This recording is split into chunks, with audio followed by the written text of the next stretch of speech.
What's going on, everyone? Welcome back to T3G. My name is Dalibor, and we're outside, guys. We're outside. Granted, I'm in the garage, but the door is open. It is 45 degrees, and the sun is out, and I don't even know how to feel about it at this point. It's been so freaking cold.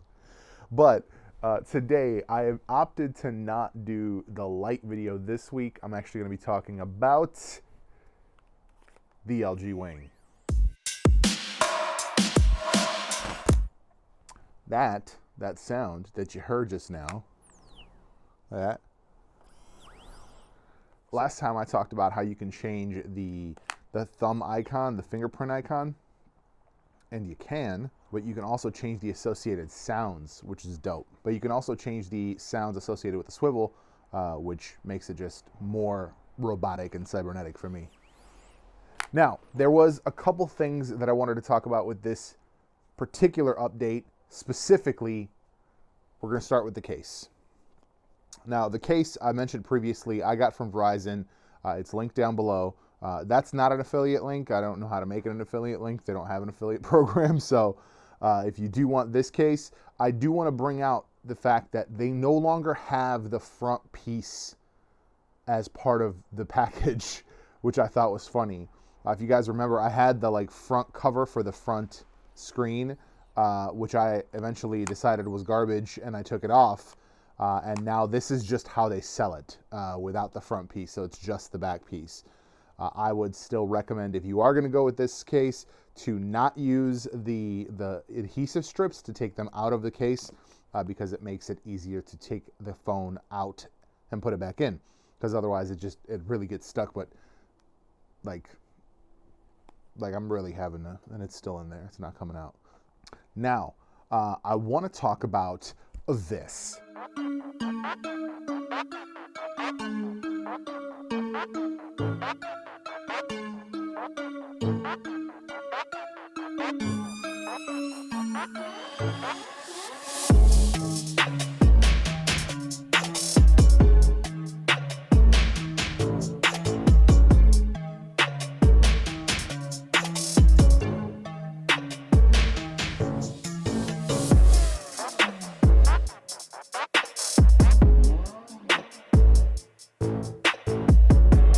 Friend of the channel, Daddy Craft Jones, is killing it out here with these LG Wing edits and videos, and he's flipping it, man. He is just flipping this thing, and it's like he's doing it to the point where I'm like right here. I'm just kind of like, I kind of want to just do it. I want to just turn the camera on, flip it, and see what happens. But the stuff that he's showing off is the camera recording features when you're in the swivel mode, which is crazy. It's even crazier than I realized originally. Now you have, let's see here, boom, boom, boom, catch up. I don't know, mine's being a little weird. So you have the pan follow mode, which doesn't do a lot of vertical movement. So like moving it up and down, you don't see a ton of vertical movement. The follow mode, that does change. You get vertical movement as well, but it's really good at following.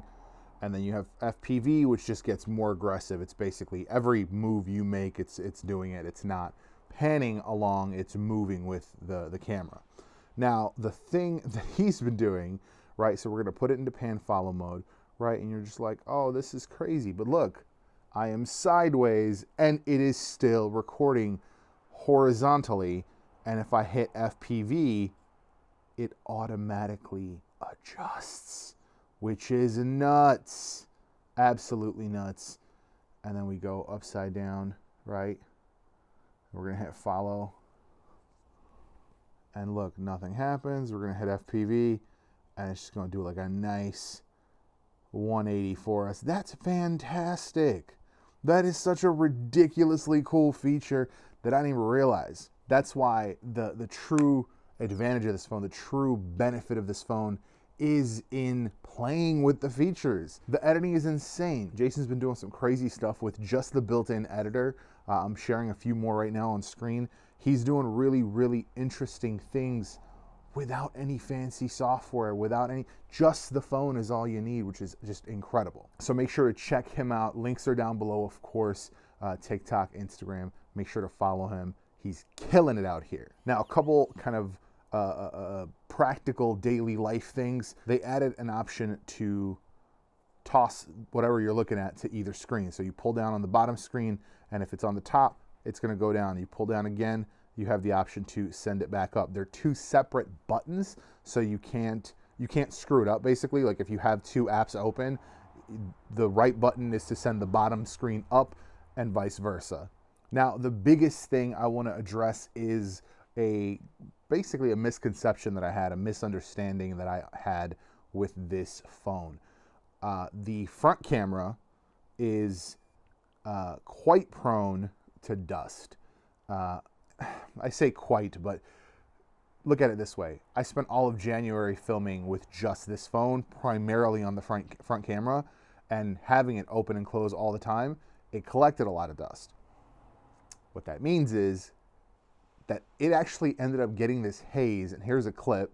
Same exact lighting, same exact everything, and you see this kind of haze over it. I literally just cleaned off the lens, and it's better. I didn't realize that was there. So like right here, let's see how it is now. I don't think I've cleaned it off in a couple days. So this is it right now. And we're just gonna, yeah, I don't think that really did much to it right now, but it did help. When I was in that other video, you saw the clip, it was kind of crazy.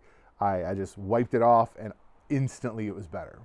So the camera, and to a degree the bottom screen, I've noticed does kind of collect dust. So it's just kind of one of those things to keep an eye out for. The screen underneath the top here has a little bit. It's little things. It's nothing crazy. It's not debilitating. It's not damaging in any way. It is just there, and it's just kind of something to remember. Now, something I don't want to talk about, but it's true and it happened.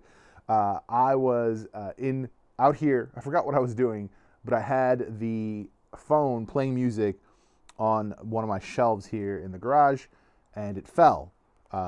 What is that? I'd say about 4 feet straight onto the concrete, and no damage on the screen or anything. There is like a nick at the top. I imagine that's where it like impacted.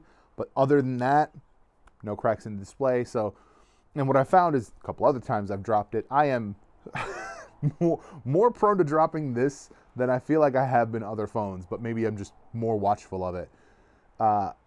Because if it's open and it hits, it kind of slows itself down, right? It's not taking the full brunt onto this top screen. So if it hits even this top screen, like if it was to come down and hit, it is instantly pushed into the swivel, which takes energy away from that impact, which means that even if it was to hit perfectly on that corner, which I think, it looks like I've got another nick here. Yeah, it looks like I have dropped it. The screen is undamaged. It's actually right next to the screen too. And the body itself, the metal has a little bit of a nick in it. But like, it takes that impact into the hinge and saves the phone, which is kind of nice. Because I'll be honest with you, that was like a week. That was before the snow. So yeah, that was maybe like a month and a half, let's say, into owning the phone.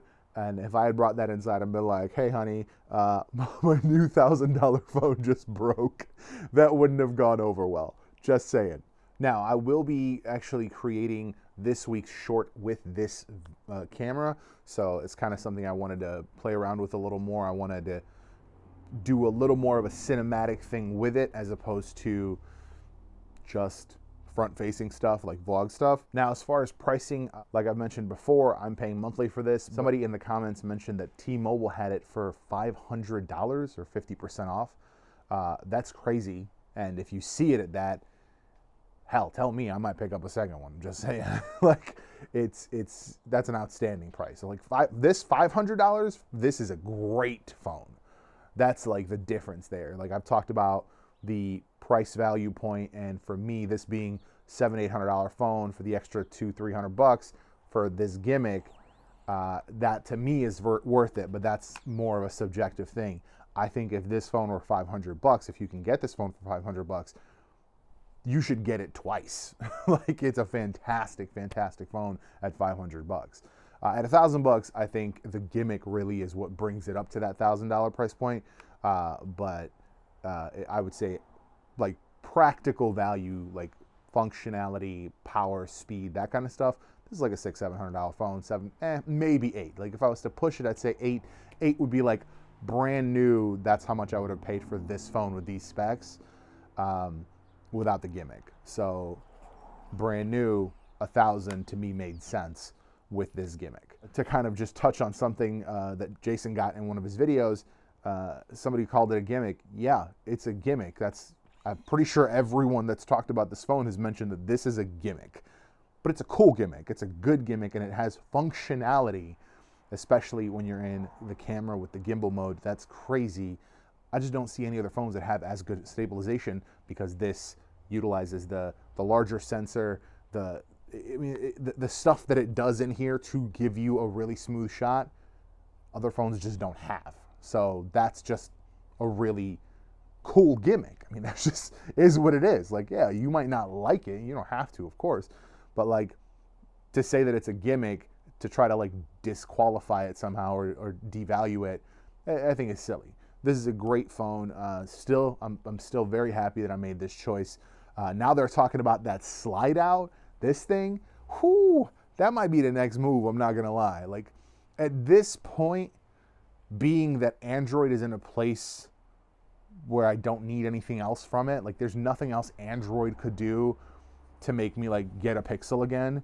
Pixel would have to do something insane for me to go back to a Pixel. Right now, I'm definitely in the LG space. I might play in the Samsung space, but even Samsung is kind of like just like down the road of what they're gonna do. They're kind of the expensive Android smartphone. Yeah, I think I'm in an LG camp unless Motorola does something crazy, unless we see like a newer generation of modularity. Modularity is the other big thing I'm into, but for now, I'm in the LG camp, and I'm sticking with the Wing. If they do a Wing 2, that might be a difficult choice. This is the slide out phone and the Wing 2. That might be a difficult choice. But hey, LG, make me make that choice. Bring me both. Bring me a Wing 2 and bring me the new slide out. I don't even know what they're calling it. They had a name for it, but the slide out where it like gets bigger and the screen gets bigger. I'm down for that. I'm definitely down for that. That's going to be it for this one. Just a quick update on the LG Wing. If you have any questions, of course, drop them down below. Thank you for watching, and I will see you in the next one.